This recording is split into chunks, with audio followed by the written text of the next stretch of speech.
অসমৰ ছাত্ৰ ছাত্ৰীয়ে যদি এই ফৰ্মখন একেবাৰে শুদ্ধকৈ ফিল আপ কৰি জমা দিব পাৰে তেতিয়াহ'লে ক্লাছ 1ৰ পৰা 4লৈকে পঢ়ি থকা ছাত্ৰ ছাত্ৰীয়ে প্ৰতি বছৰ 1500 টকা লাভ কৰিব পাৰে। সেইদৰে ক্লাছ 5ৰ পৰা 7লৈকে পঢ়ি থকা ছাত্ৰ ছাত্ৰীৰ বাবে 2750 টকা, ক্লাছ 8ৰ পৰা 10লৈকে পঢ়ি থকা ছাত্ৰ ছাত্ৰীৰ বাবে 4000 টকা, ক্লাছ 11ৰ পৰা 12লৈকে পঢ়ি থকা শিক্ষাৰ্থীৰ বাবে 7000 টকা, ডিগ্ৰী নাইবা ITI কৰি থকা শিক্ষাৰ্থীৰ বাবে 10,000 টকা, পোষ্ট গ্ৰেজুৱেশ্যন কৰি থকা শিক্ষাৰ্থীৰ বাবে 20,000 টকা। বহুতে ক'ব পাৰে যে এইটো ফেক, এইটো ৰিয়েল নহয়। মই ইয়াতে প্ৰমাণ দিব বিচাৰিছোঁ। যদি আপোনালোকে গুগলত আহি সাৰ্চ কৰে Assam building and other construction workers welfare board scholarship, search কৰিলে এইটো এটা ৱেবছাইট দেখিবলৈ পাব। এই ৱেবছাইটত ক্লিক কৰি ইয়াতে ভিজিট কৰিব। ভিজিট কৰিলে ইয়াতে ডট দেখিবলৈ পাব, 3টা ডট আছে, ইয়াতে ক্লিক কৰিব। ক্লিক কৰিলে স্কিমছ এণ্ড বেনিফিটছত ক্লিক কৰিব। Benefits provided by the board ইয়াতে ক্লিক কৰিব। ক্লিক কৰিলে অলপ তলফালে আহিলে দেখিবলৈ পাব যে ইয়াতে লিখা আছে ওৱান টাইম এডুকেশ্যনেল এছিষ্টেন্স। ইয়াতে কিন্তু স্পষ্টকৈ লিখা আছে যে ক্লাছ 1ৰ পৰা 4লৈকে শিক্ষাৰ্থীৰ বাবে 1500 টকা, 5ৰ পৰা 7লৈকে পঢ়ি থকা ছাত্ৰ ছাত্ৰীৰ বাবে 2750 টকা, এনেদৰে কিন্তু স্পষ্টকৈ উল্লেখ কৰিছে। গতিকে এইটো কোনোপধ্যেই মিছা হ'ব নোৱাৰে, এইটো 100% ৰিয়েল। এতিয়া আহিছোঁ যে এই স্কলাৰশ্বিপৰ ফৰ্মখন ক'ত পাব। 2 নম্বৰ, কেনেকৈ এই ফৰ্ম ফিল আপ কৰিব লাগে। 3 নম্বৰ, এই ফৰ্মৰ লগত কি কি ডকুমেণ্টছৰ প্ৰয়োজন হ'ব। 4 নম্বৰ, এই ফৰ্মখন ফিল আপ কৰাৰ পিছত ক'ত জমা দিব লাগিব। ষ্টেপ বাই ষ্টেপ এই ভিডিঅ'ৰ জৰিয়তে বিতংকৈ আলোচনা কৰা হ'ব। যদি আপোনালোকে এই বিষয়ে জানিব বিচাৰে তেতিয়াহ'লে স্কিপ নকৰাকৈ সম্পূৰ্ণ ভিডিঅ'টো চাব। এই ভিডিঅ'টো শ্বেয়াৰ কৰি দিব যাতে সকলোৱে এই বিষয়ে জানিব পাৰে আৰু এইটো স্কলাৰশ্বিপত এপ্লাই কৰি টকা লাভ কৰিব পাৰে। এইটো হৈছে ফৰ্ম। ফৰ্মৰ একেবাৰে ওপৰৰ ফালে লিখা আছে Assam building and other construction workers welfare board, অৰ্থাৎ অসম গৃহ আৰু অন্যান্য নিৰ্মাণ শ্ৰমিক কল্যাণ পৰিষদ, ফৰ্ম নম্বৰ 43 এনেদৰে দিয়া আছে। ইয়াতে কোৱা হৈছে এপ্লিকেশ্যন নাম্বাৰ, ডেট। এপ্লিকেশ্যন নম্বৰটো আপোনালোকে লিখিব নালাগে, য'ত জমা দিব তেওঁলোকে ইয়াতে এপ্লিকেশ্যন নম্বৰটো লিখিব। তাৰপিছত ইয়াতে ডিষ্ট্ৰিক্ট নেম অৰ্থাৎ নিজৰ জিলাৰ নামটো লিখিব। তাৰপিছত কোৱা হৈছে নেম অফ কোৰ্ছ, অৰ্থাৎ যিজনে এপ্লাই কৰিব তেওঁ কোনটো কোৰ্ছত পঢ়ি আছে। যদি ক্লাছ 6ত পঢ়ি আছে তেতিয়াহ'লে 6 বুলি দি দিব। যদি হাই ছেকেণ্ডাৰী উত্তীৰ্ণ হোৱাৰ পিছত কিবা এটা কোৰ্ছত পঢ়ি আছে তেতিয়াহ'লে সেই কোৰ্ছৰ নামটো দিব আৰু কোনটো ইয়াৰত পঢ়ি আছে সেই ইয়াৰটো ইয়াতে মেনশ্যন কৰিব লাগিব। 1 নম্বৰ পইণ্টত কোৱা হৈছে name and full address of applicant, অৰ্থাৎ যিগৰাকী শিক্ষাৰ্থীয়ে ইয়াতে এপ্লাই কৰিব তেওঁৰ সম্পূৰ্ণ নামটো ইয়াতে লিখিব লাগিব, লগতে এড্ৰেছ, যেনেকৈ প্ৰথমতে ভিলেজ দিব, তাৰপিছত ডিষ্ট্ৰিক্ট, তাৰপিছত ষ্টেট, এনেকৈ ইয়াতে সম্পূৰ্ণ নিজৰ এড্ৰেছটো দিব পাৰে, পিন নম্বৰ দিব পাৰে, পোষ্ট অফিচ দিব পাৰে, এনেদৰে এইটো ফিল আপ কৰিব। 2 নম্বৰত কোৱা হৈছে পুৰুষ নে মহিলা। যদি ছাত্ৰ হয় তেতিয়াহ'লে মেল দিব আৰু যদি ছাত্ৰী হয় তেতিয়াহ'লে ইয়াতে ফিমেল দিব। 3 নম্বৰ পইণ্টত কোৱা হৈছে weather SC ST OBC general. যদি SC কেটাগৰী হয় তেতিয়াহ'লে SC দিব লাগিব, যদি জেনেৰেল হয় তেতিয়াহ'লে জেনেৰেল দিব লাগিব। এইটো ইয়াতে কিন্তু লিখিব। 4 নম্বৰ পইণ্টত আহিছে name of college or affiliated university board where admitted, অৰ্থাৎ শিক্ষাৰ্থীজনে কোনটো কলেজত পঢ়ি আছে আৰু কোনটো ইউনিভাৰ্চিটিৰ আণ্ডাৰত পঢ়ি আছে। এক্সাম্পল হিচাপে কোনোবা এজন ছাত্ৰ বা ছাত্ৰীয়ে BA পঢ়ি আছে তেতিয়াহ'লে কোনটো কলেজত BA পঢ়ি আছে সেই কলেজৰ নামটো লিখিব লাগিব আৰু কোনটো ইউনিভাৰ্চিটিৰ আণ্ডাৰত, যদি গুৱাহাটী ইউনিভাৰ্চিটিৰ আণ্ডাৰত হয় তেতিয়াহ'লে গুৱাহাটী ইউনিভাৰ্চিটি বুলি লিখিব লাগিব। এনেদৰে কিন্তু ফিল আপ কৰিব লাগিব। যদি ক্লাছ 5, 7, 6ৰ শিক্ষাৰ্থী হয় তেতিয়াহ'লে স্কুলৰ নাম লগতে Assam state school education board বুলি দিব পাৰে। এতিয়া আহিছোঁ নেক্সট 5 নম্বৰলৈ name and year of course, অৰ্থাৎ কোনটো কোৰ্ছত পঢ়ি আছে আৰু সেইটো কিমান বছৰীয়া কোৰ্ছ। যদি BA পঢ়ি আছে তেতিয়াহ'লে BA বুলি দিব আৰু সেই BA কোৰ্চটো কিমান বছৰ, যদি 3 বছৰীয়া হয় তেতিয়াহ'লে 3 বছৰ বুলি দিব, যদি 4 বছৰীয়া হয় তেতিয়াহ'লে 4 বছৰ বুলি দিব। 6 নম্বৰ পইণ্টত কোৱা হৈছে date of admission to the course, অৰ্থাৎ এইটো কোৰ্চত কেতিয়া এডমিশ্যন লৈছে সেই এডমিশ্যন লোৱাৰ ডেটটো ইয়াতে মেনশ্যন কৰিব লাগিব। 7 নম্বৰ age and date of birth of the student, অৰ্থাৎ যিগৰাকী শিক্ষাৰ্থীয়ে এপ্লাই কৰিব বিচাৰে তেওঁৰ বয়স কিমান, লগতে ডেট অফ বাৰ্থ ইয়াতে লিখিব লাগিব। প্ৰথমতে বয়স, তাৰপিছত ডেট অফ বাৰ্থ। 8 নম্বৰ পইণ্টত কোৱা হৈছে ডিটেইলছ অফ কোৱালিফাইং এক্সামিনেশ্যন পাছ, অৰ্থাৎ শিক্ষাৰ্থীজনে ইতিমধ্যে কি কি এক্সাম উত্তীৰ্ণ হৈছে সেই এক্সামৰ বিষয়ে কিন্তু ইয়াতে লিখিব লাগিব। প্ৰথমতে কোৱা হৈছে নেম অফ এক্সাম, যদি ক্লাছ 10 উত্তীৰ্ণ হৈছে তেতিয়াহ'লে ইয়াতে HSLC বুলি দিব পাৰে। Name of affiliated university or board, অৰ্থাৎ ইয়াতে যদি সেৱা বৰ্ডৰ পৰা আছাম ষ্টেট স্কুল এডুকেশ্যন বৰ্ডৰ পৰা উত্তীৰ্ণ হৈছে তেতিয়াহ'লে ASEP দিব পাৰে। Month and year of passing exam, অৰ্থাৎ কেতিয়া এই পৰীক্ষাটো উত্তীৰ্ণ হৈছে, মাহ লগতে কোনটো বছৰত উত্তীৰ্ণ হৈছে সেইটো ইয়াতে মেনশ্যন কৰিব লাগিব। যদি হায়াৰ ছেকেণ্ডেৰী হয় তেতিয়াহ'লে প্ৰথমতে ক্লাছ 10, তাৰপিছত হায়াৰ ছেকেণ্ডাৰী। যদি হায়াৰ ছেকেণ্ডাৰীৰ পিছত কিবা গ্ৰেজুৱেশ্যন কৰিছে তেতিয়াহ'লে গ্ৰেজুৱেশ্যন, তাৰপিছত যদি পোষ্ট গ্ৰেজুৱেশ্যন কৰিছে তেতিয়াহ'লে পোষ্ট গ্ৰেজুৱেশ্যন, এনেদৰে এটাৰ পিছত এটা চিৰিয়েলি লিখিব লাগিব। তাৰপিছত 9 নম্বৰত আহিছে marks scored in the qualifying examination, অৰ্থাৎ ৰিচেণ্টলি যিটো এক্সাম দিছে সেই এক্সামত কিমান মাৰ্ক পাইছে সেইটো ইয়াতে মেনশ্যন কৰিব লাগিব। প্ৰথমতে ছাবজেক্ট, যদি এইবছৰ মেট্ৰিক উত্তীৰ্ণ হৈছে তেতিয়াহ'লে মেট্ৰিকৰ কি কি ছাবজেক্ট আছে সেই ছাবজেক্টৰ নামবোৰ ইয়াতে লিখিব লাগিব। তাৰপিছত মাৰ্কছ স্ক'ৰ্ড, অৰ্থাৎ কিমান নম্বৰ পাইছে সেইটো ইয়াতে লিখিব লাগিব। মেক্সিমাম মাৰ্কছ ইয়াতে লিখিব লাগিব, লগতে পাৰ্চেণ্টেজ। এইখিনি লিখাৰ পিছত টোটেল মাৰ্কছ ইয়াতে লিখিব, টোটেল মাৰ্কছ ইয়াতে লিখিব, পাৰ্চেণ্টেজ কিমান পাইছে ইয়াতে লিখিব। এনেদৰে একেবাৰে সহজ পদ্ধতিত শিক্ষাৰ্থীয়ে ফিল আপ কৰিব পাৰে। 10 নম্বৰত আছে name and address of the parents of the applicant, অৰ্থাৎ যিগৰাকী শিক্ষাৰ্থীয়ে ইয়াতে এপ্লাই কৰিব বিচাৰে তেওঁৰ নাইবা তাইৰ পিতৃ মাতৃৰ নাম লগতে এড্ৰেছটো ইয়াতে ফিল আপ কৰিব লাগিব। 2 নম্বৰত কোৱা হৈছে registration number and date of parent, অৰ্থাৎ যদি পিতৃ নাইবা মাতৃৰ লেবাৰ কাৰ্ড আছে তেতিয়াহ'লে সেই লেবাৰ কাৰ্ডৰ ৰেজিষ্ট্ৰেশ্যন নম্বৰটো ইয়াতে লিখিব লাগিব। আৰু সেই লেবাৰ কাৰ্ডত যিটো পঞ্জীয়ন ডেট আছে, ডেট অফ পঞ্জীয়ন ডেট আছে সেই ডেটটো ইয়াতে মেনশ্যন কৰিব লাগিব। C নম্বৰত কোৱা হৈছে identity card number and date of parent, অৰ্থাৎ পেৰেণ্টৰ যি আইডেণ্টিটি কাৰ্ড আছে যেনেকৈ আধাৰ কাৰ্ড, পান কাৰ্ড, সেই আইডেণ্টিটি কাৰ্ডৰ এটা নম্বৰ আছে, সেই নম্বৰটো ইয়াতে লিখিব লাগিব। লগতে আধাৰ কাৰ্ড নাইবা পান কাৰ্ড কেতিয়া বনাইছে সেই ডেটটো ইয়াতে মেনশ্যন কৰিব লাগিব। D নম্বৰত কোৱা হৈছে whether father and mother both are registered beneficiary under the welfare board, অৰ্থাৎ ইয়াতে কোৱা হৈছে যে এই যি লেবাৰ কাৰ্ড আছে এই লেবাৰ কাৰ্ড পিতৃ নাইবা মাতৃ দুয়োগৰাকীৰ আছে নেকি, যদি আছে তেতিয়াহ'লে য়েছ বুলি দিব লাগিব, আৰু যদি নাই তেতিয়াহ'লে নো বুলি দিব লাগিব। E নম্বৰত কোৱা হৈছে date of payment of first contribution, অৰ্থাৎ এই লেবাৰ কাৰ্ডৰ পৰা প্ৰথম কেতিয়া টকা পাইছিলে সেই ডেটটো ইয়াতে মেনশ্যন কৰিব। Date of payment of last contribution, অৰ্থাৎ এই কাৰ্ডৰ পৰা লাষ্ট অৰ্থাৎ একেবাৰে শেষত কেতিয়া পে'মেণ্ট পাইছিলে সেই ডেটটো ইয়াতে মেনশ্যন কৰিব লাগিব। G নম্বৰত কোৱা হৈছে number of total subscription paid, অৰ্থাৎ এই লেবাৰ কাৰ্ডৰ পৰা সৰ্বমুঠ কিমান বাৰ টকা পাইছে, যদি 3 বাৰ পাইছে তেতিয়াহ'লে 3 বুলি লিখি দিব, এনেদৰে লিখিব। H নম্বৰত কোৱা হৈছে total amount of contribution paid, অৰ্থাৎ সৰ্বমুঠ কিমান টকা পাইছে, যদি 25,000 পাইছে তেতিয়াহ'লে 25 বুলি ইয়াতে মেনশ্যন কৰিব লাগিব। এইটো লেবাৰ কাৰ্ড চাই লিখিব লাগিব।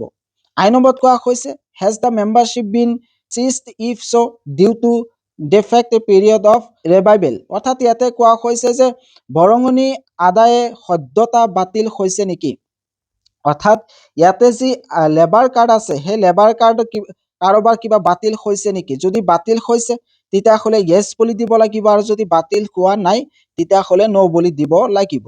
এতিয়া আহিছোঁ 11 নম্বৰলৈ। ইয়াতে কোৱা হৈছে name of the branch of the bank and account number of the applicant where the money is to be deposited. অৰ্থাৎ এপ্লিকেণ্টৰ bank account name, bank account number, IFSC code সম্পূৰ্ণ ইয়াতে লিখিব লাগিব। এতিয়া আহিছোঁ নেক্সট,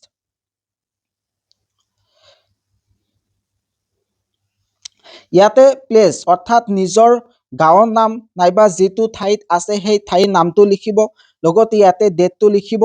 ইয়াতে name and signature of the applicant অৰ্থাৎ যিগৰাকী শিক্ষাৰ্থী এপ্লাই কৰিব বিচাৰে তেওঁৰ ইয়াতে ছিগনেচাৰ লগতে ডেটটো লিখিব লাগিব। এতিয়া আহিছোঁ এফিডেভিট অফ দি পেৰেণ্ট অৰ্থাৎ পিতৃ মাতৃৰ শপতনামা। ইয়াতে প্ৰথমতে লিখিব লাগিব ইয়াতে পিতৃৰ নাম নাইবা মাতৃৰ নাম। পিতৃৰ যদি লেবাৰ কাৰ্ড থাকে তেতিয়াহ'লে পিতৃৰ নামটো লিখিব লাগিব। যদি মাতৃৰ লেবাৰ কাৰ্ড থাকে তেতিয়াহ'লে মাতৃৰ নামটো ইয়াতে লিখিব লাগিব। তাৰপিছত চন অৰ্থাৎ পিতৃ নাইবা মাতৃৰ দেউতাকৰ নাম কি সেইটো ইয়াতে লিখিব লাগিব। আৰু ইয়াতে পিতৃ নাইবা মাতৃৰ এড্ৰেছটো কি, ভিলেজ, তাৰপিছত ডিষ্ট্ৰিক্ট, তাৰপিছত ষ্টেট, পোষ্ট অফিচ সেইবোৰ ইয়াতে লিখিব। লিখাৰ পিছত তলফালে আহিব মাই চন অৰ ডটাৰ। যদি এপ্লিকেণ্ট অৰ্থাৎ ছাত্ৰ হয় তেতিয়াহ'লে চন বুলি দিব, আৰু যদি ছাত্ৰীয়ে এপ্লাই কৰে তেতিয়াহ'লে ডটাৰ বুলি দিব। যিগৰাকী এপ্লাই কৰিব বিচাৰে তেওঁৰ নাইবা তাইৰ নামটো ইয়াতে লিখিব। তাৰপিছত কোনটো কোৰ্চত পঢ়ি আছে, হায়াৰ ছেকেণ্ডেৰী উত্তীৰ্ণ হোৱাৰ পিছত নাইবা ক্লাছ 10 উত্তীৰ্ণ হোৱাৰ পিছত কি পঢ়ি আছে সেইটো ইয়াতে দিব, আৰু ইয়াৰ অফ কোৰ্চ আৰু সেইটো কিমান বছৰীয়া কোৰ্চ সেইটো ইয়াতে লিখিব লাগিব। যদি 2 বছৰীয়া হয় তেতিয়াহ'লে 2 বুলি দিব। এনেদৰে ফিল আপ কৰিব। তাৰপিছত আহিব I am registered member of the board signs অৰ্থাৎ পিতৃয়ে ইয়াতে কৈ আছে নাইবা মাতৃয়ে কৈ আছে, যিজনৰ লেবাৰ কাৰ্ড আছে তেওঁ কৈ আছে যে মোৰ ৰেজিষ্টাৰ্ড নাম্বাৰ আছে, বৰ্ডৰ ৰেজিষ্টাৰ নাম্বাৰ আছে। সেই ৰেজিষ্টাৰ নাম্বাৰটো কেতিয়া পাইছিলে, মান্থ আৰু ইয়াৰ অৰ্থাৎ মাহ আৰু চনটো ইয়াতে লিখিব লাগিব। ইয়াতে ৰেজিষ্ট্ৰেশ্যন নম্বৰটো লিখিব লাগিব। এনেদৰে এইটো ফিল আপ কৰিব, কাৰ্ড নাম্বাৰো ইয়াতে মেনশ্যন কৰিব। এনেদৰে ফিল আপ কৰি ল'ব। ফিল আপ কৰাৰ পিছত ইয়াতে নিজৰ ঠাইৰ নামটো লিখিব, ইয়াতে ডেটটো লিখিব, আৰু ইয়াতে পিতৃ নাইবা মাতৃৰ যিগৰাকীৰ লেবাৰ কাৰ্ড আছে তেওঁ ছিগনেচাৰ কৰিব, লগতে নামটো লিখিব। এনেদৰে এইটো ফিল আপ কৰিব। এতিয়া আহিছোঁ to be signed before MLA, MP, panchayat president, gazette officer. অৰ্থাৎ ইয়াতে কোৱা হৈছে যে এই যি শপতনামা আছে এই শপতনামাটো কাৰ সন্মুখত চাইন কৰিছে। ইয়াতে MLA, MP নাইবা পঞ্চায়তৰ প্ৰেচিডেণ্টৰ নামটো লিখিব। লিখাৰ পিছত তেওঁ ক'ত থাকে স্থানটো লিখিব, আৰু ইয়াতে ডেটটো লিখিব, আৰু ইয়াতে তেওঁৰ পৰা এটা ছিগনেচাৰ ল'ব, লগতে এটা চিল ল'ব, এটেষ্টিং অফিচাৰ অৰ্থাৎ ইয়াতে তেওঁৰ এটা ছিগনেচাৰ লগতে চিল ল'ব। এনেদৰে এইটো ফিল আপ কৰিব। এতিয়া ইয়াতে লিখিব লাগিব য'ত এপ্লিকেণ্ট গৰাকীয়ে অৰ্থাৎ যিগৰাকী ছাত্ৰ বা ছাত্ৰী এপ্লাই কৰিব বিচাৰে সেইগৰাকী ছাত্ৰ বা ছাত্ৰীয়ে ক'ত পঢ়ি আছে,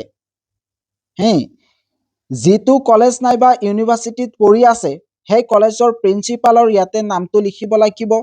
ইয়াতে হেড অফ ইয়াতে সেই স্কুল নাইবা কলেজৰ নামটো লিখিব লাগিব।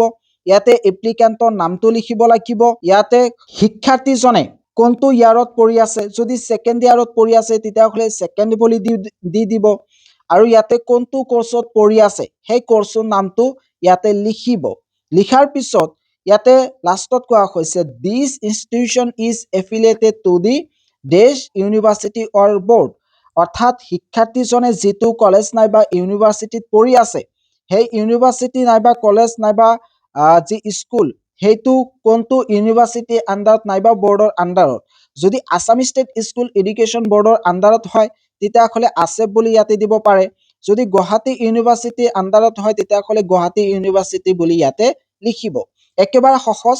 ইয়াতে প্ৰথমতে প্ৰিন্সিপালৰ নাম, ইয়াতে স্কুল কলেজৰ নাম, তাৰপিছত ছাত্ৰৰ নাম, তাৰপিছত ইয়াতে ইয়াৰ অৰ্থাৎ কোনটো বছৰত পঢ়ি আছে, ইয়াতে কোনটো কোৰ্চত পঢ়ি আছে, আৰু এই কলেজটো কোনটো ইউনিভাৰ্চিটি নাইবা বৰ্ডৰ আণ্ডাৰত হয় সেইটো ইয়াতে মেনশ্যন কৰিব লাগিব।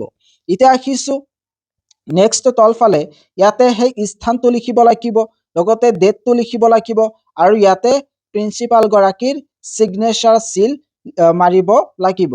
তাৰপিছত আহিছোঁ list of necessary documents to be submitted, অৰ্থাৎ এইটো স্কলাৰশ্বিপত এপ্লাই কৰিবলৈ হ'লে কি কি ডকুমেণ্টছৰ প্ৰয়োজন হ'ব। এটা stat copy of identity card of father or mother, যদি পিতৃৰ লেবাৰ কাৰ্ড থাকে তেতিয়াহ'লে পিতৃৰ আইডেণ্টিটি কাৰ্ড হিচাপে আধাৰ কাৰ্ড, পান কাৰ্ড ইয়াতে দিব পাৰে নাইবা ভোটাৰ ID কাৰ্ড দিব পাৰে। আধাৰ কাৰ্ড নাইবা পান কাৰ্ড জেৰক্স ওলাই ল'ব আৰু সেই জেৰক্সৰ ওপৰত পিতৃ নাইবা মাতৃৰ এটা সিগনেচাৰ ল'ব আৰু সেইটো হৈছে এটা ষ্টেট কপি। এতিয়া আহিছোঁ বি নম্বৰলৈ, এটা stat copy of pass certificate from the head of the institution, অৰ্থাৎ উত্তীৰ্ণ যে হৈছে সেই উত্তীৰ্ণ হোৱাৰ এটা পাছ চাৰ্টিফিকেট লাগিব। এক্সাম্পল হিচাপে ক্লাছ 6 উত্তীৰ্ণ হৈছে, তেতিয়াহ'লে উত্তীৰ্ণ যে হৈছে এইটো এটা পাছ চাৰ্টিফিকেট ইনষ্টিটিউশ্যনৰ হেডৰ পৰা ল'ব লাগিব। যদি ক্লাছ 10 উত্তীৰ্ণ হৈছে তেতিয়াহ'লে ইনষ্টিটিউশ্যনৰ হেডৰ পৰা ল'ব নালাগে, যিটো বৰ্ডৰ পৰা দিছে সেইটো হৈ যাব। যদি হাই ছেকেণ্ডাৰী উত্তীৰ্ণ হৈছে তেতিয়াহ'লে আছাম ষ্টেট স্কুল এডুকেশ্যন বৰ্ডৰ পৰা যি চাৰ্টিফিকেট দিয়া হৈছে সেইটো হৈ যাব। চি নম্বৰত কোৱা হৈছে এটা stat copy of marksheet of the exam, অৰ্থাৎ লাষ্ট কোনটো এক্সাম দিছিলে সেই এক্সামৰ মাৰ্কশ্বিটৰ প্ৰয়োজন হ'ব। ডি নম্বৰত কোৱা হৈছে copy of pay slip of the account pay book where by deposited the last contribution, অৰ্থাৎ পিতৃ নাইবা মাতৃয়ে যিটো টকা পাইছে সেই টকাৰ পে স্লিপটো ইয়াতে কিন্তু দিব লাগিব। ই নম্বৰত কোৱা হৈছে কাষ্ট চাৰ্টিফিকেট, এইটো কিন্তু সকলো ছাত্ৰ ছাত্ৰীৰ বাবে নহয়। যদি ST SC OBC MOBC হয় তেতিয়াহ'লে তেওঁলোকৰ কাষ্ট চাৰ্টিফিকেটৰ প্ৰয়োজন হ'ব আৰু যদি জেনেৰেল হয় তেতিয়াহ'লে কাষ্ট চাৰ্টিফিকেটৰ প্ৰয়োজন নাই। F নম্বৰত কোৱা হৈছে এটা stat copy of admission slip, অৰ্থাৎ এডমিশ্যন যে লৈছে ক'ৰবাত যে পঢ়ি আছে তাৰ এটা প্ৰুফ হিচাপে এডমিশ্যন শ্লিপ এটা দিব লাগিব। যি নম্বৰত কোৱা হৈছে এটা stat copy of certificate from the head of the institution stating that he or she is studying in the institution, ইয়াতে বনাফাইড চাৰ্টিফিকেট দিব পাৰে, অৰ্থাৎ ছাত্ৰ বা ছাত্ৰীজনীয়ে যে কোনোবা এখন বিদ্যালয় নাইবা কলেজ নাইবা ইউনিভাৰ্চিটিত পঢ়ি আছে তাৰ এটা প্ৰুফ ইয়াতে লাগিব আৰু ইয়াতে কিন্তু বনাফাইড চাৰ্টিফিকেট এটা দিব পাৰে। এইখিনি ডকুমেণ্টছ হ'লেই ছাত্ৰ ছাত্ৰীয়ে এইটো স্কলাৰশ্বিপত এপ্লাই কৰিব পাৰিব। এতিয়া আহিছোঁ যে এই স্কলাৰশ্বিপৰ ফৰ্মখন ক'ত পাব। ইয়াতে গুগলত আহি চাৰ্চ কৰিব Assam building and other construction workers welfare board scholarship form বুলি ইয়াতে লিখিব। ফৰ্ম বুলি লিখিলে ইয়াতে চাৰ্চ কৰিব, চাৰ্চ কৰিলে একেবাৰে ওপৰৰ ফালে যিটো লিংক দিয়া আছে এই লিংকত ক্লিক কৰিলে কিন্তু এইটো ডাউনলোড হৈ যাব। ইয়াতে দেখুৱাইছোঁ এইটো হৈছে ফৰ্ম, এনেকৈ ডাউনলোড কৰিব পাৰে। এতিয়া আহিছোঁ যে এই ফৰ্মখন ফিল আপ কৰি ক'ত জমা দিব লাগিব। এই ফৰ্মখন কিন্তু আপোনালোকে গুগলৰ পৰা ডাউনলোড কৰিব পাৰে নাইবা যি লেবাৰ অফিচাৰ আছে, লেবাৰ অফিচ আছে তাৰ পৰাও কিন্তু ল'ব পাৰে। Take the completed form to your nearest district labour office or the local office of the registering officer, অৰ্থাৎ ইয়াতে কোৱা হৈছে যে যি ডিষ্ট্ৰিক্ট লেবাৰ অফিচ আছে তাৰ পৰা এই ফৰ্মখন ল'ব পাৰে আৰু যদি ল'ব নিবিচাৰে তেতিয়াহ'লে গুগলৰ পৰা ডাউনলোড কৰি ল'ব আৰু এই ফৰ্মখন ফিল আপ কৰি ইয়াতে জমা দিব পাৰে। আৰু যদি কয় যে নাই ডিষ্ট্ৰিক্ট লেভেলত জমা নিদিওঁ ডাইৰেক্ট মেইন হেড কোৱাৰ্টাৰত জমা দিম, তেতিয়াহ'লে আহিব লাগিব গুৱাহাটীৰ এইটো লোকেশ্যনত আহি জমা দিব লাগিব। ইয়াতে মেইন অফিচটো আছে আৰু ইয়াতে জমা দিলেই হৈ যাব। এনেদৰে ছাত্ৰ ছাত্ৰীয়ে এইটো স্কলাৰশ্বিপত এপ্লাই কৰিব পাৰে আৰু এই ফৰ্মখন ফিল আপ কৰাত যদি কিবা প্ৰব্লেম ফেচ কৰিছে তেতিয়াহ'লে এই ভিডিঅ'ত কমেণ্ট কৰি জনাই দিব পাৰে। আৰু এইখিনিতে জনাব বিচাৰিছোঁ এইটো স্কলাৰশ্বিপত এপ্লাই কৰিলেই যে টকা পাব তেনেকুৱা নহয়। এইটো স্কলাৰশ্বিপৰ যি গাইডলাইন আছে সেই গাইডলাইন মতে বৰ্ডে টকা প্ৰভাইড কৰিব, গতিকে স্কলাৰশ্বিপত এপ্লাই কৰিলেই ছাত্ৰ ছাত্ৰীয়ে কিন্তু টকা নাপায় আৰু এইটো স্কলাৰশ্বিপত এপ্লাই কৰিলে যে টকা পাব তেনেকুৱা কোনো ধৰণৰ গেৰাণ্টি নাই আৰু এইটো ভিডিঅ'ৰ জৰিয়তে কোনো ধৰণৰ গেৰাণ্টি দিয়া হোৱা নাই। জাষ্ট ইনফৰমেশ্যনৰ কাৰণে ভিডিঅ'টো বনোৱা হৈছে যাতে সকলো শিক্ষাৰ্থীয়ে এইটো জানিব পাৰে।